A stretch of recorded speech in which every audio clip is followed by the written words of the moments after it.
On the eve of the December 2025 general election, Prime Minister Philip J. Pierre, the leader of the St. Lucia Labour Party (SLP), granted a poignant interview to What Makes You Mad host Stanley Lucien, reflecting on his administration's achievements and outlining his pro-social policy agenda for a potential second term.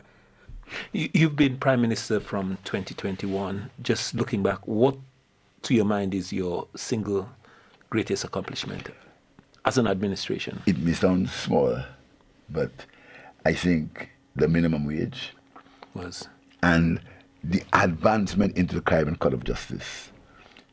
I think both of them, a lot of things happen, schools, but I think the very act of faith in our judiciary, saying that we put the final fate in the hands of West Indians, in an institution created by West Indians. I think this is a leap of faith that the government took.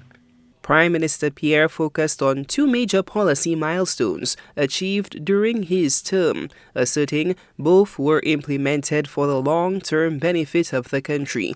The first of which was the accession to the Caribbean Court of Justice, CCJ.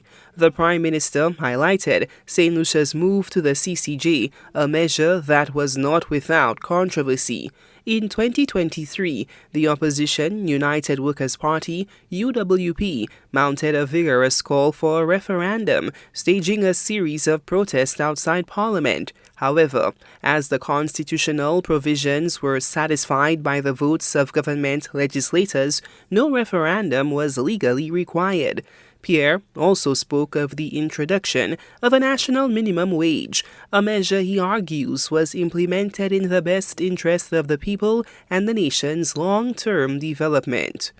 And in the minimum wage, which was a creation of our founding father, George Charles, whose history has not been properly ventilated among young people of this country, to say to every solution that you cannot be paid less than this amount. I think that's a tremendous leap of faith, and I think that I'm very proud of, apart from the other. when you entered office in 2021, looking back now, 4.5 years later, and was it all what you expected it to be? You had been around government and for some time. It was not. A lot of problems, a lot of issues. People think we have more power than we already have. Pierre, who supporters describe as a staunch advocate for the rule of law, took time to outline the constraints of leadership, principles he says he follows with unwavering discipline, given the separation of powers. People think that a prime minister can do anything.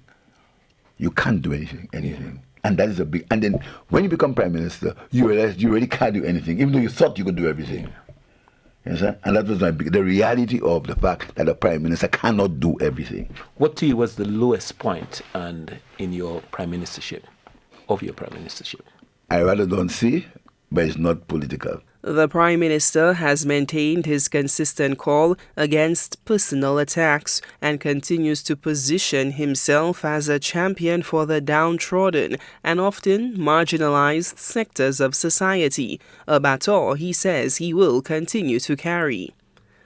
In terms of the politics, what concerns me the most is when I see young men.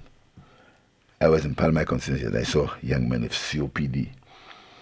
Literally deteriorating. I saw a guy I know, football, you know. When I see that part of the society that seems to be literally falling apart because of being misguided, because of that also concerns me. The part of the society that does not seem to be advancing. A small part. And do you intend to do something about it? I am doing something about it. I continue doing something about it. We have to expand it. And I think the way to do it is education. I think education, and not only book education, but education in terms of teaching people emotional intelligence, teaching people how to deal with their conflicts. I think that is the idea that we've lost, some of us have lost our respect for human life. Some of us really don't mind. Guys tell you, but I got spend 10 years in jail, you know, and they actually measure it. So I think that part of the society where the human development hasn't seemed to have grown how it ought to grow concerns me greatly. What motivates you on a day-to-day basis to have you to want to continue that job? Why do you want to continue being St. Lucia's Prime Minister? To improve people's lives. I think I have work to do. I think I've started. I think we've made some tremendous change. Stanley, you may not understand where this country has come in the last 4.5 years. Things that you do not see.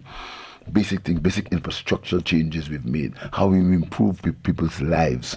The core of Prime Minister Pierre's vision, his pro-social agenda, centers on empowering individuals, strengthening their skills, building their resilience, and expanding opportunities for advancement, directly reflecting the SLP's mantra of putting people first.